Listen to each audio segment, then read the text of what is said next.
पंच सरपंच के मताधिकार को लेकर मामला अब हाई कोर्ट पहुंच गया है।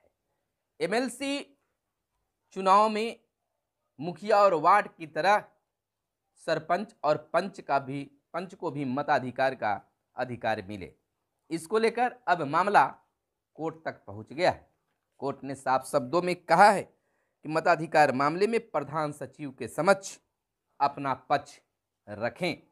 नमस्कार, मैं हूं आपके साथ सुनील बॉबी और आप इस समय देख रहे हैं इस चैनल के खास कार्यक्रम गांव की सरकार। दोस्तों, अगर अब तक हमारे चैनल को आपने सब्सक्राइब नहीं किया होगा तो चैनल को जरूर सब्सक्राइब कर लीजिएगा ताकि इस तरह की वीडियो आपको मिलता रहे, और वीडियो पसंद आए तो लाइक जरूर कीजिएगा। लगातार हमारे चैनल के द्वारा भी यह मांग उठाई जाती रही है कि जिस प्रकार से मुखिया जी वार्ड सदस्य को एमएलसी चुनाव में मताधिकार का अधिकार है, मत देने का अधिकार है, उसी तरह से सरपंच और पंच साहब को भी एमएलसी चुनाव में मताधिकार का अधिकार मिलना चाहिए। अब यह अधिकार की बात अब हाई कोर्ट तक पहुंच गई है, यानी कि एमएलसी चुनाव में मत देने का अधिकार पंच और सरपंच साहब को मिले, इसको लेकर एक याचिका दायर की गई थी। उस याचिका की सुनवाई करते हुए पटना हाई कोर्ट ने साफ शब्दों में कहा है कि पंचायती राज विभाग के पंचायत प्रधान सचिव के समक्ष आप इस मामले को रखें। अगर न्यायिक तौर पर बात करें तो जब एक ही तरह से चुनाव वार्ड सदस्य और मुखिया जी का होता है, उसी तरह से चुनाव पंच और सरपंच साहब का भी होता है। तो जब तमाम चीज एक तरह से होते हैं, जहां मुखिया जी को गांव की विकास कार्यों को देख रेख करने के लिए जिम्मा मिली है, उसी प्रकार से सरपंच साहब को और पंच साहब को भी अपने पंचायत में न्यायिक कार्य देखने के लिए जिम्मा मिला हुआ है। तो आखिरकार एमएलसी चुनाव में इनको अलग थलग क्यों? मांग तो शायद जायज लगता है, जायज है भी कि सब चीज एक समान है, हर तरह का अधिकार उन्हें भी मिल रहा है, हमें भी मिल रहा है, तो इस अधिकार से वंचित क्यों किया जा रहा है? मांग बेहतर है और उम्मीद जताई जा रही है कि इस मांग पर बिहार पंचायती राज विभाग मंथन करके उस अधिकार को पंच और सरपंच साहब को देगी। हालांकि साफ शब्दों में पटना हाई कोर्ट ने कहा है इस मामले को प्रधान सचिव के पास में रखें, अपनी बात को रखें और जैसा उनका निर्णय होगा मान्य होगा। आपको बता दें कि बिहार विधान परिषद के सदस्यों के चुनाव में सरपंच और पंच को मताधिकार देने का अधिकार देने के मामले में पटना हाई कोर्ट ने पंचायती राज विभाग के प्रधान सचिव के पास पक्ष रखने का आदेश याचिकाकर्ता को दिया है। मुख्य न्यायाधीश संजय करोल तथा एस कुमार की खंडपीठ ने सुनील कुमार सिंह की ओर से दायर अर्जी पर सुनवाई की। उनके वकील प्रशांत कश्यप ने कोर्ट को बताया कि संविधान के अनुच्छेद 171 तथा जनप्रतिनिधि कानून की धारा 27(2) के ए से डी में किए गए प्रावधानों को नज़रअंदाज किया जा रहा है। उनका कहना था कि पंचायत में मुखिया को मत देने का अधिकार है, लेकिन सरपंच और पंच को मत देने से वंचित रखा गया है। उन्होंने कोर्ट से सरपंच तथा पंच को एमएलसी चुनाव में मतदाता बनाने की गुहार लगाई है। कोर्ट ने पंचायती राज विभाग के प्रधान सचिव के पास अपनी बातें रखने का आदेश दिया है। यानी कि कोर्ट इस पर कोई खास डिसीजन न देते हुए कहा कि यह विभागीय मैटर है, इस मैटर को आप पंचायती राज विभाग के प्रधान सचिव के पास में रखें, हर पहलुओं को रखें ताकि उस पर ये विचार कर सकें।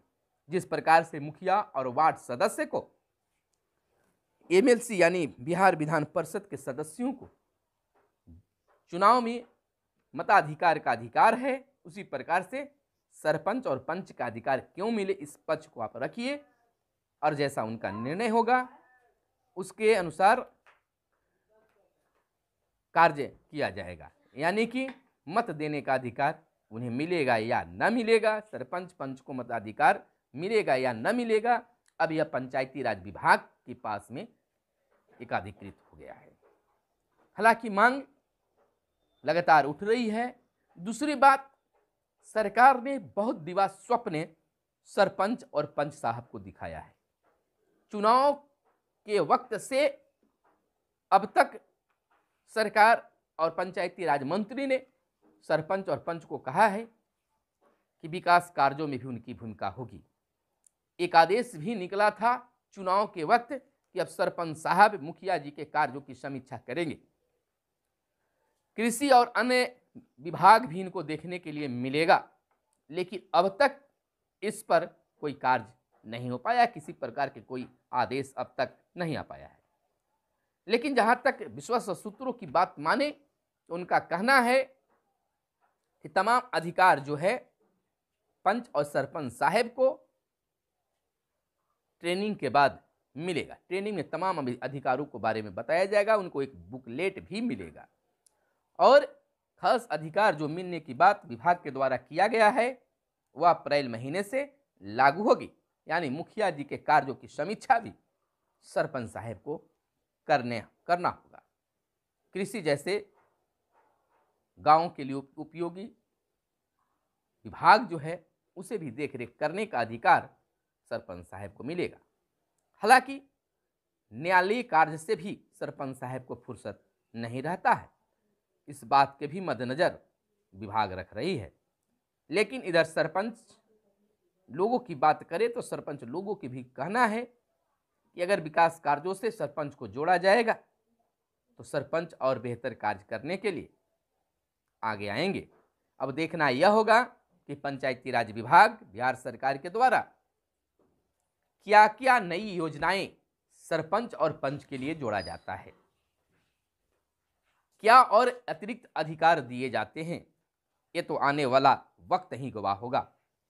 हालांकि सभी संगठित हो रहे हैं, चाहे वह वार्ड सदस्य हो, वह भी वार्ड सदस्य संघ बना लिए हैं, वार्ड सचिव संघ बन गया है, मुखिया संघ प्रखंड स्तर पर, जिला स्तर पर, राज्य स्तर पर भी बना हुआ है। सरपंच लोग भी प्रयासरत हैं, हालांकि अभी हमें ये सूचना नहीं मिल पाई है। हालांकि एक साथी ने, हमारे जो व्यूअर्स हैं और सरपंच हैं, उन्होंने भी हमें फ़ोन कर बताया है कि सर हम लोग का भी संगठन खड़ा हो रहा है, प्रत्येक प्रखंड में, जिला में और राज्य स्तर पर बनेगा। देखिए, संगठित होने से एक फायदा जरूर होता है कि प्रत्येक व्यक्ति आप जाकर सरकार के अधिकारियों से मिलेंगे तो प्रभाव उतना नहीं पड़ता है, हर बार वही चीज़ उठेगा तो ठीक नहीं है। अगर संगठित होकर प्रखंड स्तर पर, जिला स्तर पर और राज्य स्तर पर आवाज़ उठती है संगठित होकर, तो आपकी संख्या भी अच्छी खासी हो जाती है और सरकार को भी सुनने पर मजबूर होना पड़ता है। तो वह एक सरकार के लिए भी सुलभ होता है कि कार्यालयों में भीड़ नहीं लगती, और आप तमाम लोगों के लिए भी बात होती है कि आपके साथ कुछ अगर गलत हो रहा है या कोई मांग है तो अपने संगठन में रखने के बाद संगठन के द्वारा इस मांगों को उठाया जा सकता है। आपने देखा होगा दोस्तों कि जिस प्रकार से वार्ड सचिव संघ ने अपने अधिकार के लिए यानी पुनः बहाली करने के लिए संगठित हुए थे और पटना की धरती पर लगातार आंदोलन किए। हालांकि अभी उस पर कोई सरकार की ओर से पक्ष नहीं आया है, लेकिन उनका केस कोर्ट में जारी है। अगर कोर्ट के द्वारा निर्णय आता है कि वार्ड सचिव को पुनः रख लिया जाए तो वार्ड सचिव को रखा जाएगा। इसलिए संगठित होना, मैं भड़काने का काम नहीं कर रहा हूं, बल्कि जो जमीनी चीज है संगठित होना बहुत जरूरी है, संघ बनाना बहुत जरूरी है, ताकि सरकार को भी सुलभता आपकी बातों को, समस्याओं को सुनने में हो और आपको भी अपनी बातों को रखने में आसानी हो। इसलिए सबसे पहले संगठित होइए। जिस प्रकार से मुखिया संगठन के द्वारा सरकार के पक्ष में पक्ष रखा जाता है, उसी प्रकार से आप अगर संगठित होते हैं तो बिल्कुल आपका भी पक्ष डायरेक्ट इनडायरेक्ट सरकार तक पहुंचेगी।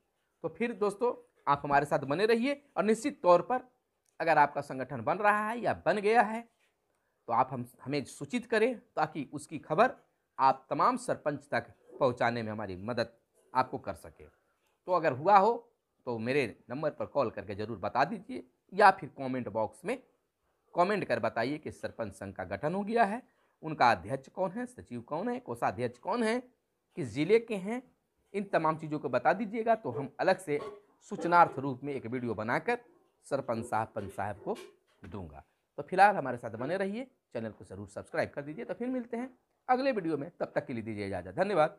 जय हिंद, जय भारत, वंदे मातरम।